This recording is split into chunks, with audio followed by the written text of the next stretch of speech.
text them in. Help me out. I'm going to ask for recommendations during the course of this week because Reginald Adetula, just moved back to Houston for the first time in like a decade. And so excited to get back reacclimated is the word I was looking for. Reacclimated with the city. But here in a second, we will ask because Cam Akers had a great game. Dameon Pierce, not so much.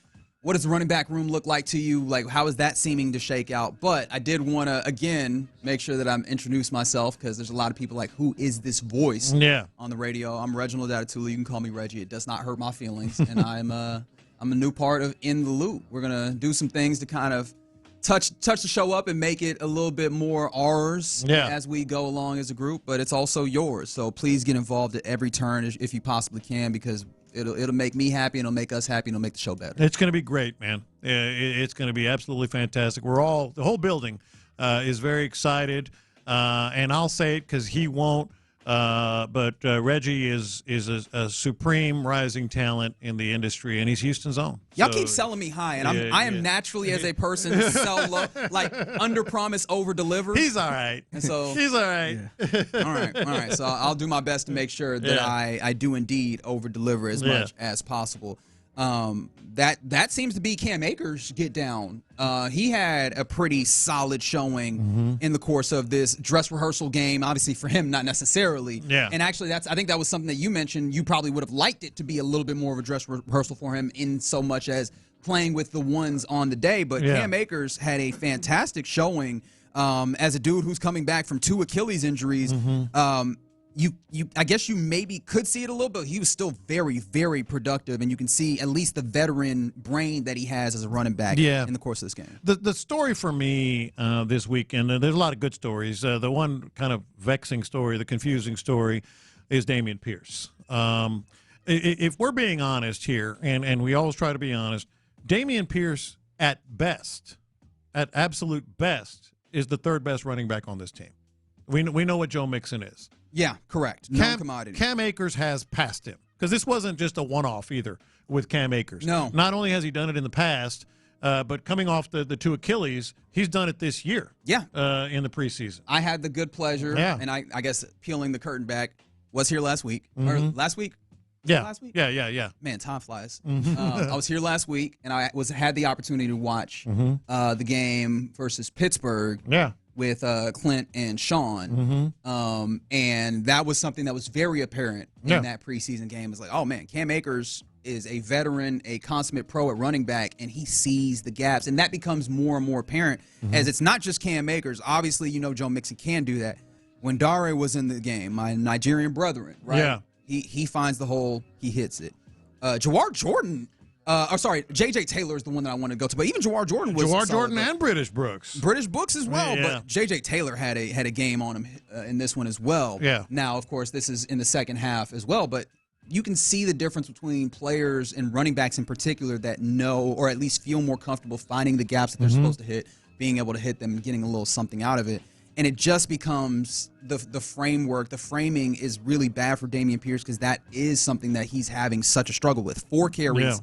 5 yards in this game, good for 1.3 yards per carry, and obviously that's incredibly low, but it's not like that is too much of an anomaly because he's struggled. Last week he had 4 carries, 4 yards, so he's gone from 4 carries, 4 yards to 4 carries, 5 yards, and it's just not working. It's just not working here. We were so excited. He's a very likable guy that has been on this show multiple times, and everybody here, probably everybody listening at one point has been really pulling for Dameon Pierce.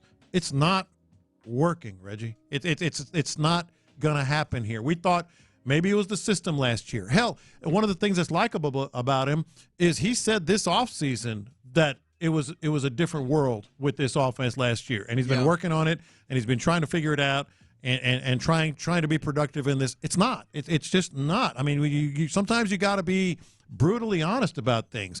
British Brooks hit the holes better than he did, had the better vision of how this this zone blocking scheme works and where to go, where not to go, et cetera. Dameon Pierce goes forward.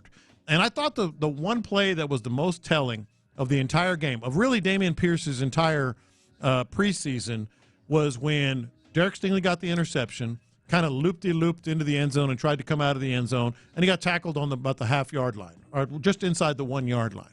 All right? In that situation, it's almost non-negotiable. You got to get at least 3 yards. You've got to get out from under the shadow of the goalpost, as they like to say, and he got stonewalled at the line of scrimmage. I mean, like, dude, you weren't overthinking anything, because you could easily argue maybe he's trying to make a big play to make a big impression. You know, maybe he's trying to, like, all these voices in his head he's listening to, like, oh, they want me to do this.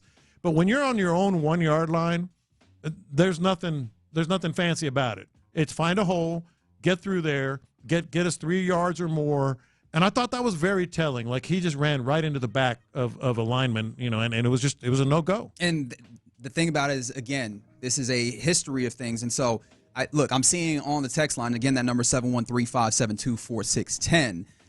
From the 713, they said they're over DP. It is what it is. There was somebody else that said that DP Pierce's, or from the 713, sorry, Lopez, he's the 4th best, because they no, at best he's the 3rd, right? Yeah. And so what's tough is, do you feel like you're in a place where you can, you know, move on from Dameon Pierce, and how does that happen? Because obviously he was a relatively high draft pick. You utilize draft capital on him, and so if possible, getting a return back from him would be great. But I do wonder, like, our teams around the league, and sometimes we might overstate this sometimes about, like, teams around the league know these players around. They know a lot of these players. And where they fit. They do the work.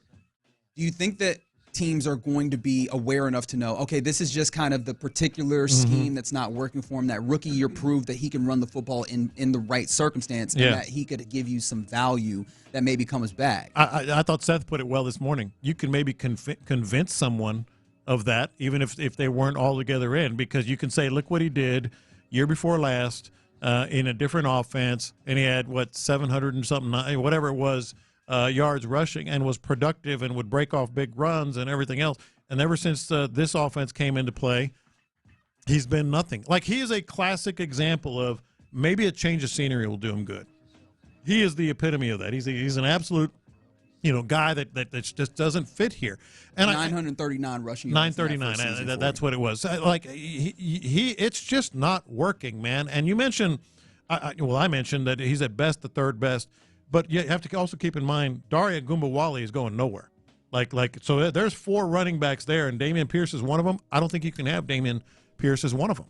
Yeah, and I mean, maybe as an organization you have some level of obligation that I just don't understand in this point. We were starting to allude to the idea of trying to steal a spot, so to say, on a 53-man roster. How much? Because I know that I believe ND mentioned this on the broadcast. I want to say yesterday, but it was Saturday. Yeah. That maybe you can have Dare kind of effectively act like a fullback, and so you, in a way, steal a spot there in trying to get that fullback position handled. I'm very intrigued about that. I think you can use Dare. I think you can use Cade Stover and Brevin Jordan. Now, that's not good news for Andrew Beck or Troy Hairston. Yeah, far be it for me to try and take money out of somebody's pocket. My bad, Andrew. But you got to find that spot somewhere. Yeah. You got to find that spot somewhere. So I think you can do that at fullback. Then you have Cam Akers and Joe Mixon. You got Ogunbowale doing that and running back if he needs to. And, oh, by the way, he's the backup kicker. So Ogunbowale is not going anywhere. Yeah, make yourself valuable. Yeah. He's not going anywhere. Well, so then it comes down to, all right, let's look at these other guys. J.J. Taylor has acquitted himself pretty dang well. He really has. He really has. And I'm not so sure that, Jawar Jordan and British Brooks, that touchdown run, the second touchdown run, by the way, he had 2 TDs, that British Brooks had, that was fantastic. That was just an absolute perfect way to kind of put your stake in the ground if you're a running back. And then there's one more thing that kind of works in Dameon Pierce's favor if you want to cheer for Dameon Pierce. I'm interested in hearing this. I was really disappointed that they didn't have another running back try behind the first team offensive line. Because it got me thinking, well, is the line not blocking as well as the first team? Are they having trouble with the run game? And I mean, we mentioned Seth. We had an opportunity to chat with Seth a little bit before we came on air. Yeah. One of the things he was talking about was that he felt like the offensive line wasn't like doing great run blocking. Particularly. I didn't feel that way watching it, but obviously he played in the league and I very much did not. So I'm going to value his opinion. to a good amount here. So maybe I would have liked to see another running back. But yeah, it didn't feel like any of the other running backs had nearly the level of issues that Pierce did. Yeah, but they were behind another line. Yeah, and so that's just me, sort of like, is it Dameon Pierce? I mean, I think it's Dameon Pierce. But if it's the blocking with the first team out, hell, they had 4/5 of the line there. Yeah, and that's the line you're going to have. That's the line you're going to have. It's not like Titus Howard is then Laramie Tunsil. Titus Howard on the side is the guy that you're like, oh well, he's going to break open the no, he's the not. He's not known for his run block. We're going to run behind that left tackle. Not known for it. So I would have liked to have seen that. But regardless, you've got guys that are just putting some good tape out there, having some good games. And Dameon Pierce has, in 2 games now, 9 yards on 8 carries. That ain't going to do it. No, it's not. And look, I don't want to come in and be all too declarative, but it feels like we've seen it, man. It feels like the book is written. Yeah. And so I hate to say it, like after 2 seasons, but it does feel like Dameon Pierce does not have room on the running back room, especially because look, we've already talked about it. Your running game is not expected to be anywhere near close to your calling card this season.